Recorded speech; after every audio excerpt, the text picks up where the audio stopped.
Bismillahirrahmanirrahim. Assalamualaikum warahmatullahi wabarakatuh. Alhamdulillah wassalatu wassalamu ala Rasulillah wa ala alihi wa sahbihi wa man wala ba'du. Saudara-saudariku dimanapun Anda berada, berjumpa kembali. Masya Allah, tidak terasa bahwa kita telah menunaikan ibadah Siyam Ramadan selama 11 hari. Dan tentunya ini juga memberikan konsekuensi kepada kita untuk mengevaluasi apakah Siyam yang telah kita tunaikan sampai dengan hari ini sudah menghadirkan kenikmatan, apakah sholat yang telah kita tunaikan khususnya di setiap malam-malam Ramadan telah menghadirkan kehusyuan, bagaimana qiraah Al-Quran kita, bagaimana tilawah Al-Quran kita.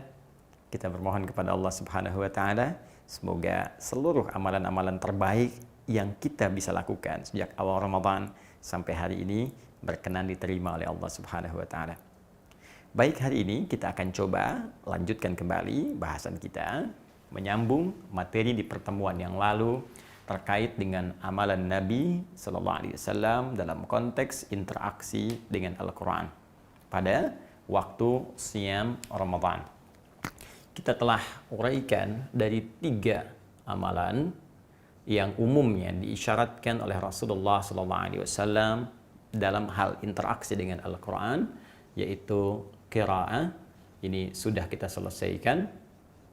Kemudian ada pula yang kedua, tilawah. Ini juga sudah kita tuntaskan. Dan bagi teman-teman yang sekiranya baru bergabung untuk mendalami, mempelajari, memahami apa yang telah kita bahas bersama dalam periode Aku Suka selama Ramadan ini, saya sarankan Anda mereview tayangan kita sebelumnya sehingga memiliki ketersambungan dengan bahasan saat ini, agar tidak menghadirkan waktu yang berkepanjangan bagi kami untuk mengulas kembali. Baik, sekarang tiba bagian yang terakhir, dan ini yang sangat istimewa yang telah kita sampaikan istilahnya dengan nama tahfidz, ya, tahfidz Al-Quran. Saya ingin tegaskan dulu kepada kita semua bahwa interaksi dengan Al-Quran dari 3 model ini tentunya memiliki tahapan-tahapan keistimewaan, ya, turunan-turunan kemuliaan yang tidak sama. Kalau bisa kita katakan ini adalah tahap permulaan qiraat, ini permulaan. Bahkan kalau kita urutkan ke dalam urutan turunnya wahyu yang disampaikan oleh Allah Subhanahu wa Ta'ala kepada Rasulullah sallallahu alaihi wasallam, maka periodenya dimulai dengan periode permulaan dengan kalimat Al-Qur'an, Iqra bismi rabbikal ladzi khalaq. Iqra. Ini didapatkan dalam Al-Qur'an surah 96 Al-Alaq ayat pertama itu. Iqra, kata perintah dari akar kata qara'a yang sifatnya disebut dengan qiraah. Jadi sebelum kita mau menggali sesuatu, ini pun dasar pemikiran ilmiah. Tidak mungkin kita bisa menganalisis, memahami sesuatu untuk kemudian kita aktualisasikan isinya dalam kehidupan kalau kita tidak bisa membaca apa yang akan kita kaji itu. Anda ingin menggali, memahami jurnal di media berbahasa Inggris misalnya, sementara kita tidak bisa membacanya, mustahil bisa memahaminya. Jadi kalau dalam konteks kebahasaan secara umum saja dalam kehidupan dunia kita dituntut untuk bisa membaca, maka bagaimana dengan firman Allah yang memberikan solusi dalam kehidupan di 3 alam, dunia, alam kubur, sampai dengan ke akhirat itu. Maka tentunya fase ini mutlak harus kita lalui, membaca dengan turunannya baik dan benar. Setelah kemudian kita bisa membaca, maka jangan sekedar itu menjadi lafaz, ya, yang hanya dibacakan oleh lisan. Walaupun ini dalam konteks Al-Quran karena itu firman Allah dan menjadi ibadah dalam membacanya, tentu melahirkan pahala. Ya, tentu melahirkan pahala. Bahkan seperti kita bahas dalam pertemuan sebelumnya dalam hadis riwayat At-Tirmidzi, Nabi menyampaikan, man qara'a harfan min kitabillah falahu asyru hasanat. Setiap yang baca saja, walaupun belum paham, dia baca, setiap huruf dia dapat 10 kebaikan. Seperti kita telah uraikan panjang dan lebar sebelumnya. Bahkan bagi Anda yang baru memulai dan terbata-bata membacanya, yatata'ta wa huwa syaqun alaih, sudah mengeja terbata-bata, berat mengucapkan hurufnya, itu diapresiasi lebih. Dalam lisan Nabi disebutkan Allah berkenan memberikan kepadanya 2 kali lipat dari orang yang sudah lancar. Falahu ajran. Mengapresiasi keinginannya membaca, mengapresiasi bagaimana lisannya berusaha untuk membaca. Sedangkan yang sudah lancar dapat pahala dan ma'asyafratil kiramil bararah. Ukuran benar bacaannya juga diukur dengan perubahan perilakunya. Kata Nabi, kalau orang sudah lancar baca akan didampingi malaikat namanya syafaratil kiramil bararah. Kiram mulia, bararah baik. Jadi malaikat ini bukan sekedar hadir di sampingnya, tapi menjaga ia agar selalu bersikap mulia dan bersifat baik dalam kehidupan. Karena itu sering saya katakan orang yang rajin baca Al-Quran, rajin menghatamkannya, pasti firman itu akan memberikan pengaruh kepada jiwa yang membimbing tubuh untuk berubah menjadi baik. Baru baca saja, kalau benar bacanya, rajin bacanya, pasti ada perubahan pada perilaku. Nah, kalau sudah kita dapatkan level ini, sudah lancar bacanya, maka Al-Quran langsung memberikan isyarat, bahkan hadis-hadis Nabi SAW yang telah kita bahas di pertemuan lalu, untuk naik level ke tahap tilawah. Ini tahap menengah. Ya, tahap menengah. Jadi naik levelnya ke tahap tilawah, tahap bacaan dengan pemahaman, tahap analisis.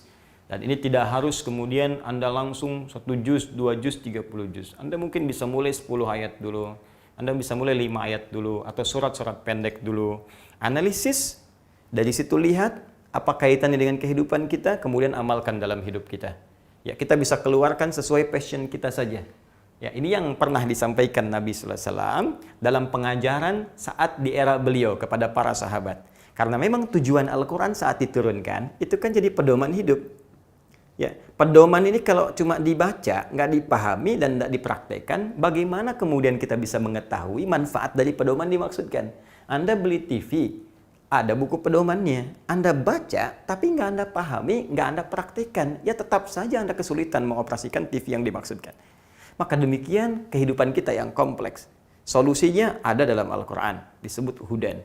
Bahkan saat diturunkan di bulan Ramadan, disebut langsung oleh Allah di Al-Baqarah, Quran surah kedua, ayat 185 itu. Syahrul Ramadan alladzi unzila fihi al-Quran hudal linnas. Saya turunkan kata Allah Al-Quran di bulan yang sangat mulia, di bulan Ramadan, bukan sekedar menjadi bacaan. Memang bacaan akan melahirkan pahala yang banyak. Tapi bacaan itu menjadi pintu untuk pemahaman. Ketika Anda pahami, Anda mengerti, kata Allah, di balik bacaan Al-Quran itu ada pedoman kehidupan. Pedoman ini hanya bisa digali, dipahami jika kita menerapkan konsep tilawah, bukan sekedar konsep bacaan biasa.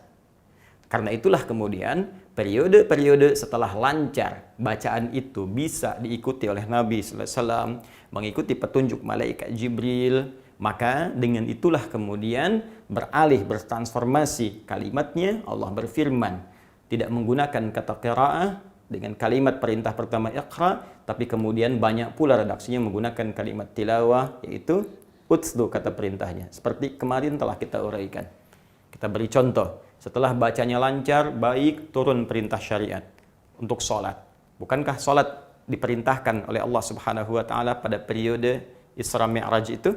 Setahun sebelum Nabi SAW hijrah ke Al-Madinah Al-Munawwarah. Dalam riwayat ada yang menyebutkan kurang lebih mau masuk tahun kedua, antara setahun 2 tahun sebelum hijrah.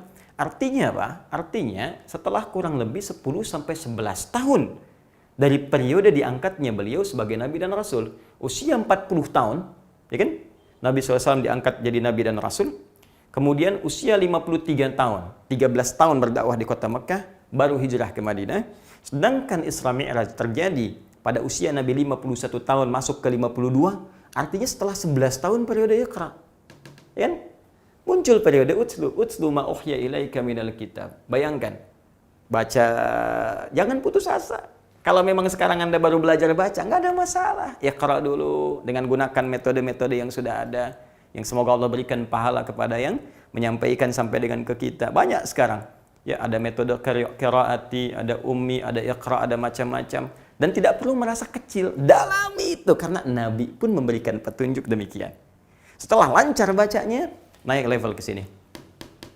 Ya, perintah sholat diperintahkan oleh Allah, tapi kalimatnya menggunakan utslu. Sebelum sholat, baca dulu, pahami dulu, lihat pedomannya, analisis supaya engkau paham, mengerti apa yang kau baca dan lakukan dalam sholatmu. Kalau sudah kita masuk ke level ini dan merasakan perbedaannya, saya sering katakan kepada Anda, silahkan rasakan. Bukan sekedar pahala yang kita dapatkan dari sini, tapi akan ada perubahan kepada jiwa. Kekhusyuan, nikmat, tilawah beda dengan qiraah. Ada kenikmatan, ada ketenangan pada jiwa, ada perasaan yang berbeda. Kalau tak percaya silahkan, rasakan sensasinya, akan terasa perbedaannya. Kalau sudah khatam di sini, nyaman kita di sini, maka naik level pada yang ketiga. Dengan kemuliaan yang tidak sama. Dengan pahala yang lebih melimpah. Level apa itu? Tahfidz. Ini puncaknya. Level ketiga, yang menghadirkan Al-Quran bukan sekedar tertuliskan di dalam mushaf, yang tidak setiap saat bisa kita bawa mushafnya. Dalam tidur, mushaf bisa terpisah dengan kita. Saat rapat, mushaf mungkin tidak melekat pada diri kita. Saat Anda para akhwat misalnya ingin belanja pun, ya ke mall atau ke pasar atau kemanapun, belum tentu mushaf dibawa. Tapi Allah menawarkan isi dari mushaf yang berupa firman Allah Subhanahu wa Ta'ala. Kenapa tidak kita alihkan dari lembaran-lembaran mushaf ke dalam jiwa kita yang paling dalam, sehingga terbawa oleh kita tidak hanya sekedar kehidupan dunia, sampai wafat, sampai kembali kepada Allah. Firman itu akan melekat pada jiwa kita untuk menjadi cahaya yang menerangi alam kubur kita dan memberikan syafaat saat kita kembali kepada Allah Subhanahu wa Ta'ala. Adakah yang ingin menerima tawaran ini? Bukan sekedar melimpah pahala, bukan sekedar menghadirkan penjagaan Allah, tapi memberikan kemuliaan sampai datang ke akhirat. Mari kita lihat tawarannya dari Allah Subhanahu wa Ta'ala dan bagaimana kemuliaan-kemuliaan diberikan pada orang-orang bisa menghafalkan Al-Quran dengan level yang ketiga, yaitu tahfidz. Tawaran pertama Allah berikan di Quran surah ke-54 ayat ke-17. Ini sering saya ungkapkan, ayat ke-22, ayat ke-32, ayat ke-40. Tawaran penuh motivasi, tawaran penuh memberikan optimisme. Kenapa saya katakan optimisme dan motivasi? Karena redaksinya memberikan tawaran yang sangat mudah dan meringankan untuk kita semua, sekaligus memberikan gambaran yang memberikan kita semangat untuk bisa menghafalkannya. Perhatikan kalimatnya, walaqad yassarnal qur'ana lidzikri fahal mim muddakir. Dan sungguh kalian jangan ragu. Lam harfut taukid, qad harfut tahqiq. Lam untuk menguatkan, tahqiq menjamin, memastikan.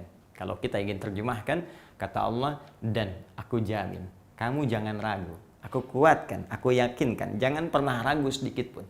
Yassarnal qur'ana lidzikri. Kami telah mudahkan, aku telah jadikan ringan, mudah kata Allah, Al-Quran itu lidzikri, untuk diingat, untuk dihafalkan.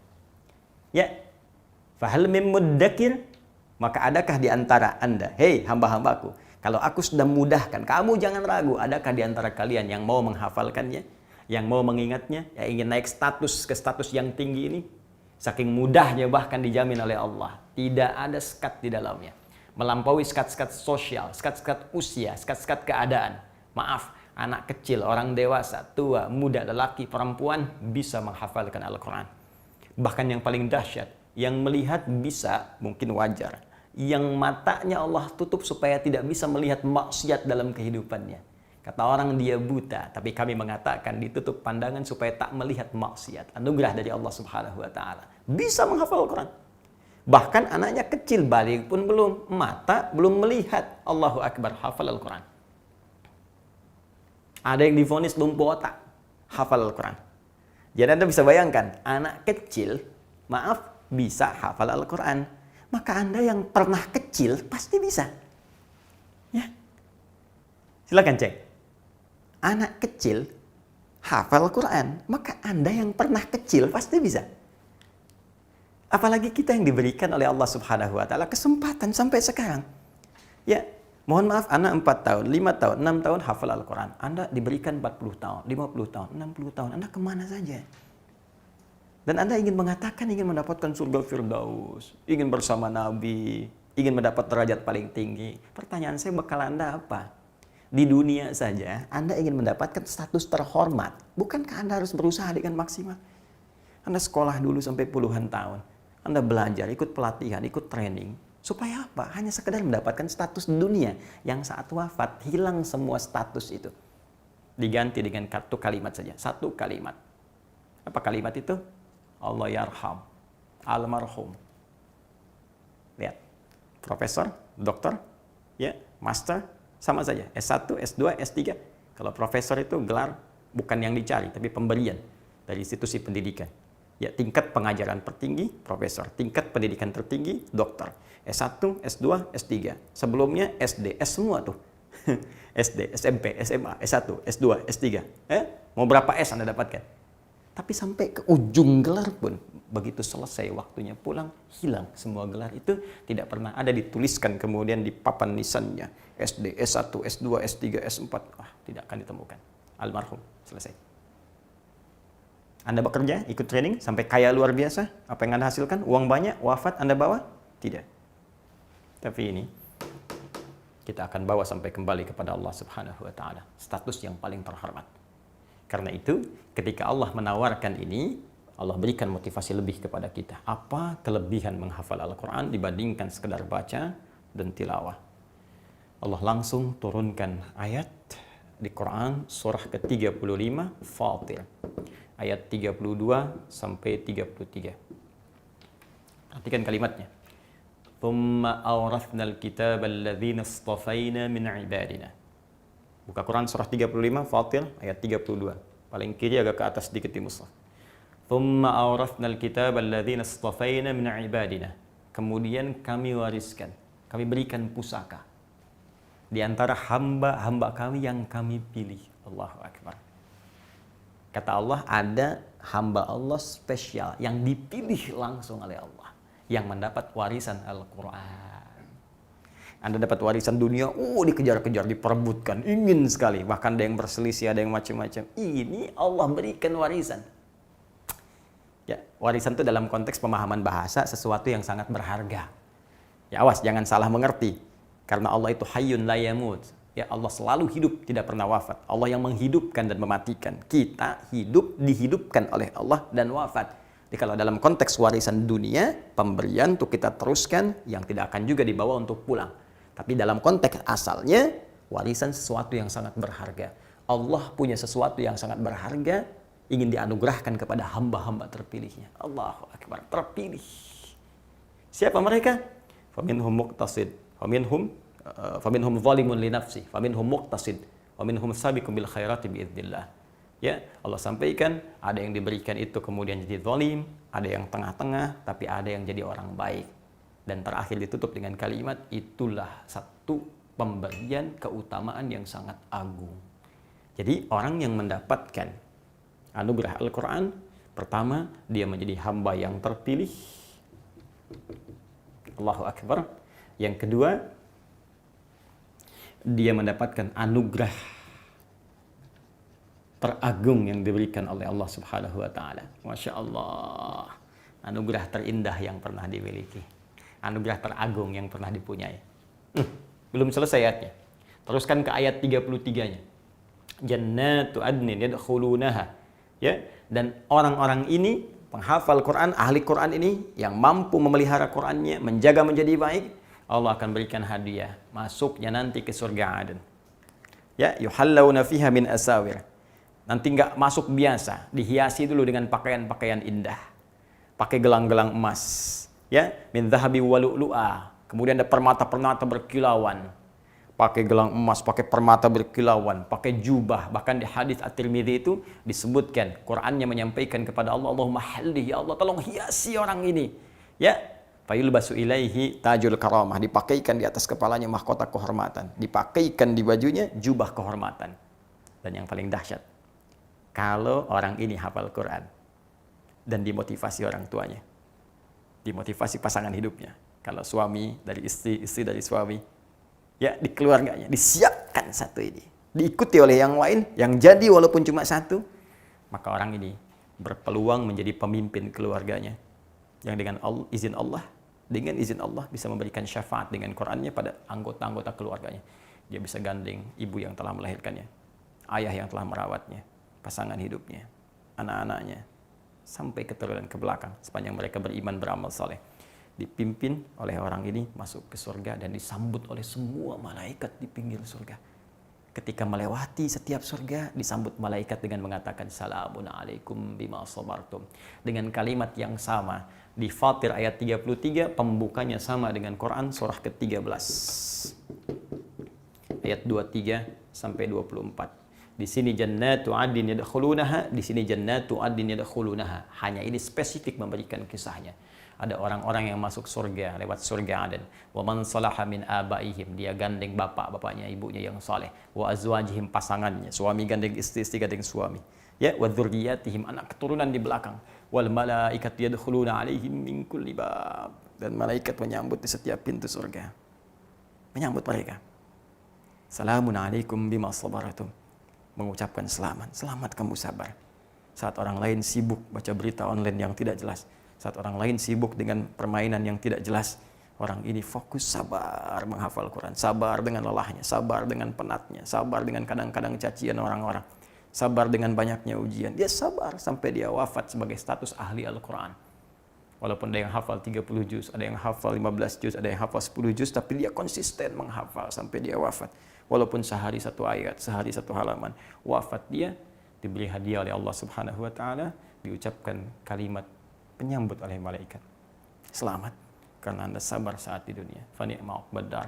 Maka silakan nikmati tempat tinggal yang penuh sensasi yang tidak pernah dirasakan dan dihuni oleh orang-orang sebelumnya, oleh siapapun dari makhluk Allah Subhanahu wa taala. Status ketiga, tahfidz. Maka dari itu, siapa di antara kita yang berkeinginan untuk masuk dalam golongan ini yang dimuliakan? Bahkan terakhir Nabi Sallallahu Alaihi Wasallam memuji golongan ini sampai dikutip oleh Imam Al-Bukhari dan bahkan Imam Muslim dalam kedua kitab sahihnya. Dalam 3 riwayat utama, pertama sahabat Ibnu Mas'ud radhiyallahu taala anhu. Kemudian ini di Al-Bukhari nomor hadis 73, di Imam Muslim nomor hadis 816. Kemudian ada redaksi kedua dari sahabat Abu Hurairah radhiyallahu taala anhu, nomor hadis 20.026, 2056. Kemudian yang terakhir riwayat Umar bin Al-Khattab radhiyallahu taala anhu. Masyaallah, Umar bin Al-Khattab radhiyallahu taala anhu, nomor hadis 2055.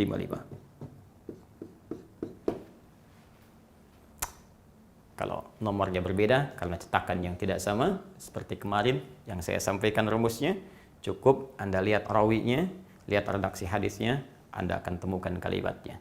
Baik. Nabi memuji, bahkan dalam riwayat Umar bin Khattab langsung mengatakan, la hasada illa fitnatan. Tidak boleh kita iri hati, tidak boleh kita dengki. Dengki dilarang, iri hati tidak boleh. Illa fitnatan. Kecuali kalau ada dua golongan ini, boleh kita merasa iri. Dan irinya tidak disebut dengan dengki, hasad, hekdun, tapi diistilahkan dengan ghibtah. Iri hati yang positif yang harus kita miliki. Siapa dari golongan ini? Rajulun atahullahul qur'ana. Ya, ada yang riwayatnya Abu Hurairah, rajulun allamahullahul qur'an. Dalam riwayatnya Ibnu Mas'ud, rajulun atahullahul hikmah. Disebut diajarkan oleh Allah, disebut diberi hikmah, intinya diberikan Al-Qur'an karena mampu berusaha menghafalkannya. Dan dia yaqumu bihi ana al-lail wa ana an-nahar. Dan dia mampu mempraktekkan Quran itu minimal dia baca dalam sholatnya setiap siang dan malam. Kita mesti iri pada penghafal Quran karena status yang luar biasa di hadapan Allah Subhanahu wa taala. Anda boleh bangga dengan kekayaan yang Anda miliki sekarang. Dengan kedudukan yang Anda duga bisa menjadikan diri Anda hebat dalam pandangan manusia. Tapi jangan pernah celah orang-orang yang mungkin ada di desa. Orang-orang yang terlihat mungkin sebagai pekerja keras. Orang-orang yang mungkin direndahkan oleh sebagian orang. Karena boleh jadi mereka sudah hafal Quran dengan setiap riwayatnya yang mampu kita banggakan dan kita mesti iri pada diri mereka. Mari menjadi bagian dari itu. Silahkan Anda ikuti tayangan kami yang lain yang memberikan gambaran tentang cara menghafal Quran dan mudah-mudahan memberikan kemudahan, fasilitas terbaik dan mengantarkan kita untuk dekat dengan Allah Subhanahu wa taala. Semoga bermanfaat. Subhanakallahumma wa bihamdika Asyhadu an la ilaha illa anta, astaghfiruka wa atubu ilaik. Wa akhiru da'wana alhamdulillahi rabbil alamin. Assalamualaikum warahmatullahi wabarakatuh.